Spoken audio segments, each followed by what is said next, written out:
जय श्री कृष्ण दोस्तों। अन्नदान सबसे बड़ा पुण्य। सत्तू दान का बैसाख मास में महत्व। मनुस्मृति के अनुसार कलयुग में धर्म के 4 चरणों में से केवल एक धर्म दान ही बच गया है। दान में कम कलो युगे। तुलसीदास जी ने भी राजमा में यही बात कही है। प्रगट चारि पद धर्म के कलिमहुम एक प्रधान, जेन केन विधि दीन है दान करे कल्याण। दोस्तों, ये कहानी अंत तक जरूर सुनना।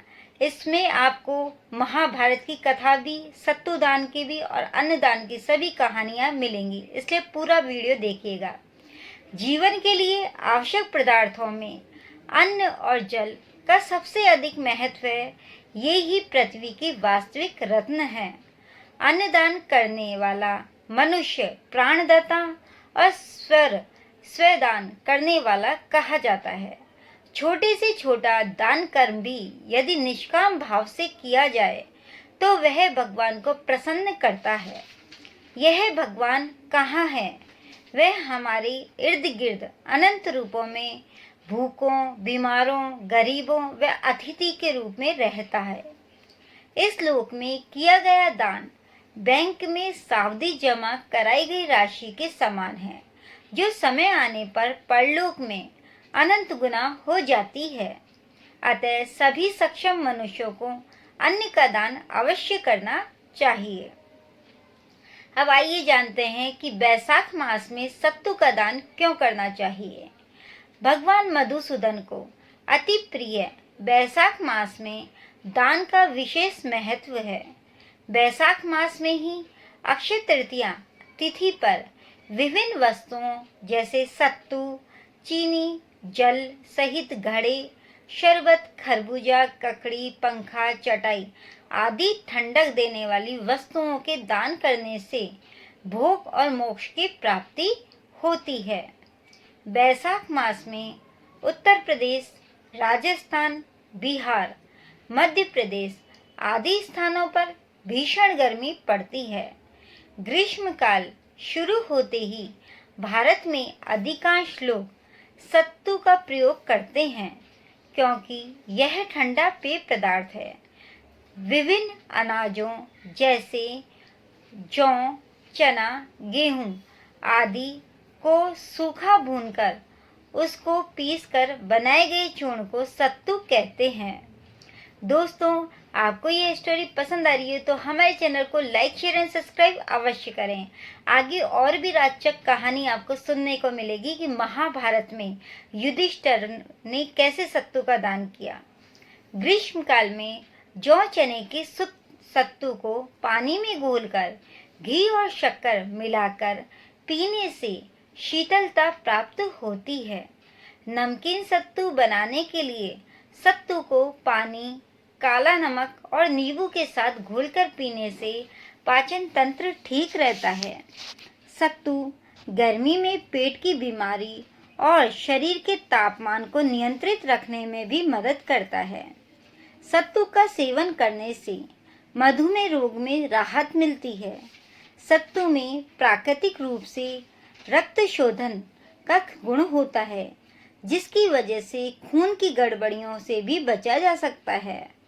सत्तू भूखे व्यक्ति की शुद्धता शांत करने वाला अत्यंत उपयोगी, सस्ता व सुपाच्य अन्न है। यज्ञ कार्य में सत्तू को प्रजापति का स्वरूप कहा गया है। अतः सत्तू दान से भगवान प्रजापति मुझ पर प्रसन्न हो, ऐसा कहकर सत्तू दान करना चाहिए।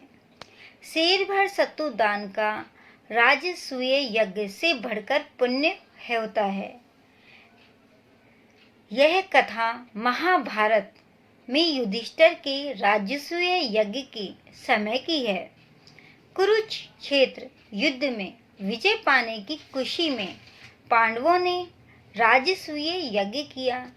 दूर दूर से आए हजारों लोगों को बड़े पैमाने पर दान दिया गया।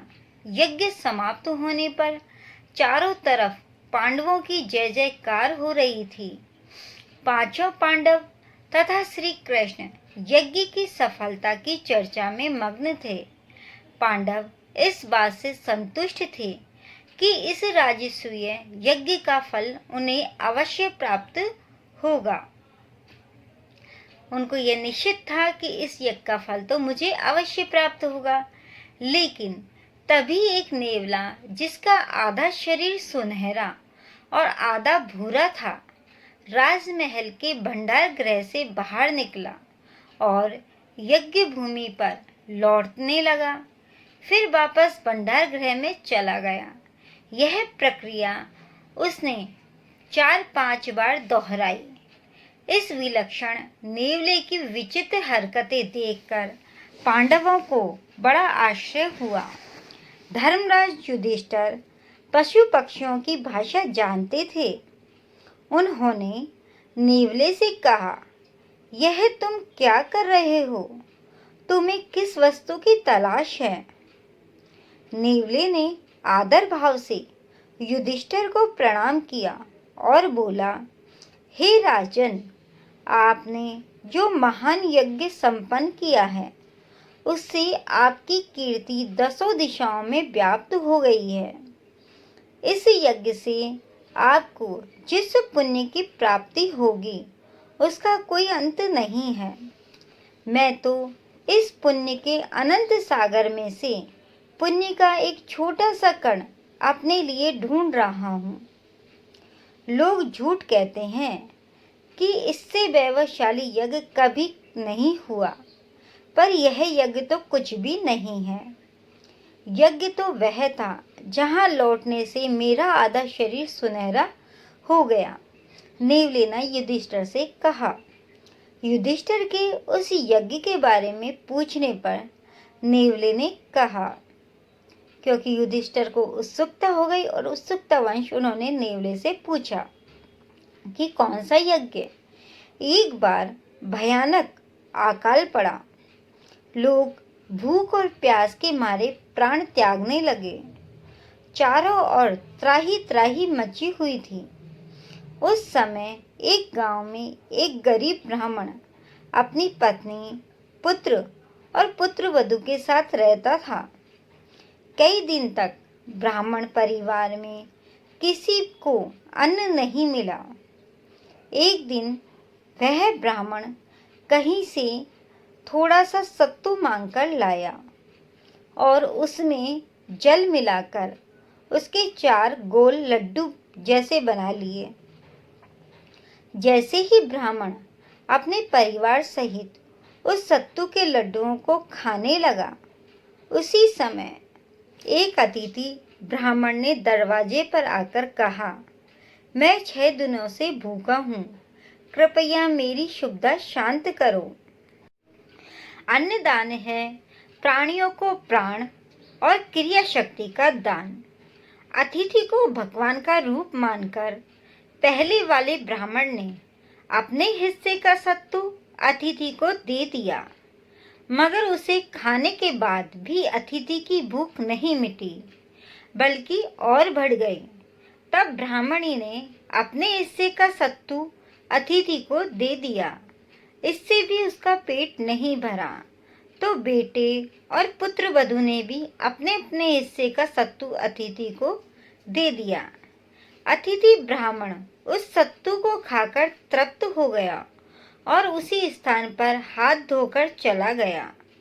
उस रात भी ब्राह्मण परिवार भूखा ही रह गया और कई दिन की भूख से उन चारों का प्राणांत हो गया, अर्थात उनकी मृत्यु हो गई।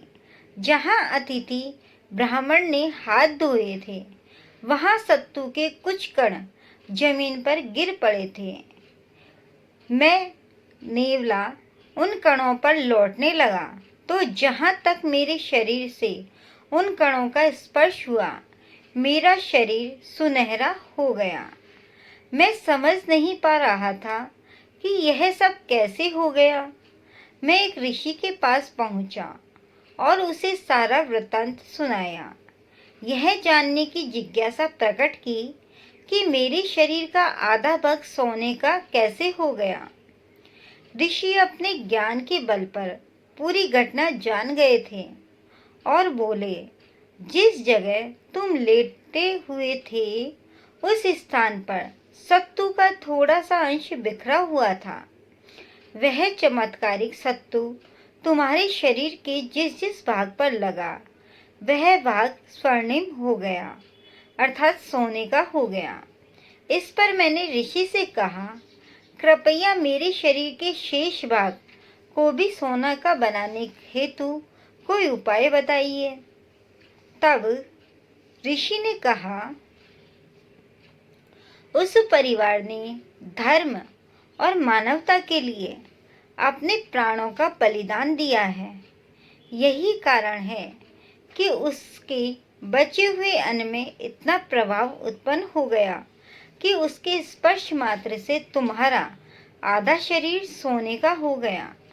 भविष्य में यदि कोई व्यक्ति उस परिवार की ही भांति धर्मपूर्ण कार्य करेगा तो उसके बचे हुए अन्न के प्रभाव से तुम्हारा शेष शरीर भी स्वर्णिम हो जाएगा।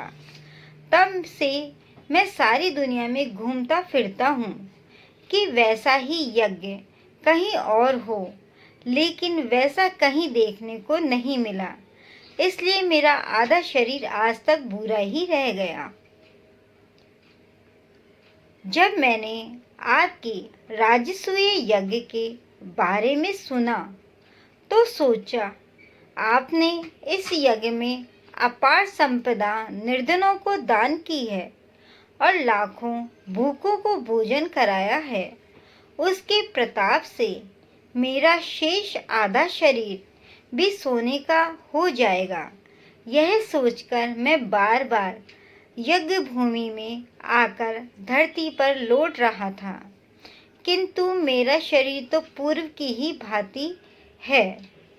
नेवली की बात सुनकर युधिष्ठिर लज्जित हो गया, क्योंकि युधिष्ठिर को तो घमंड आ गया था कि राजसूय यज्ञ का फल तो मुझे ही मिलेगा।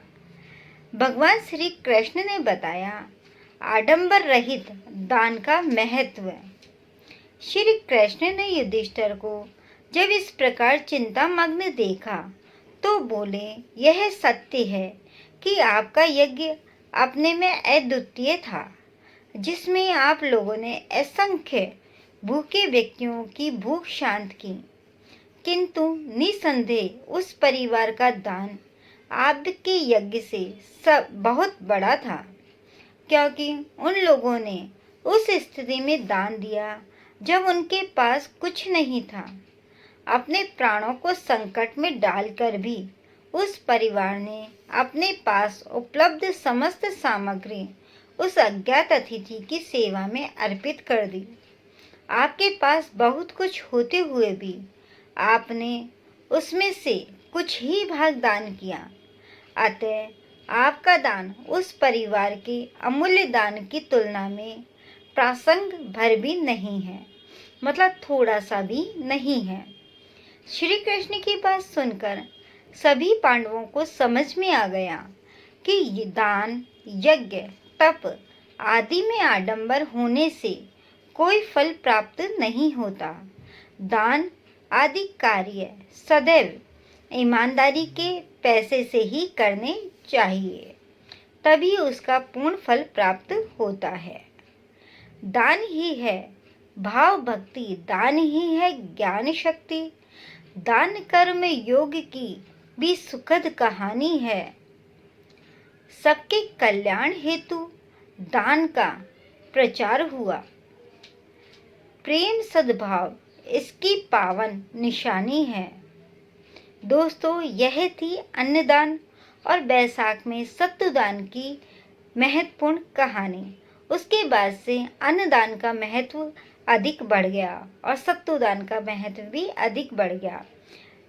दोस्तों, आपको ये कहानी कैसी लगी?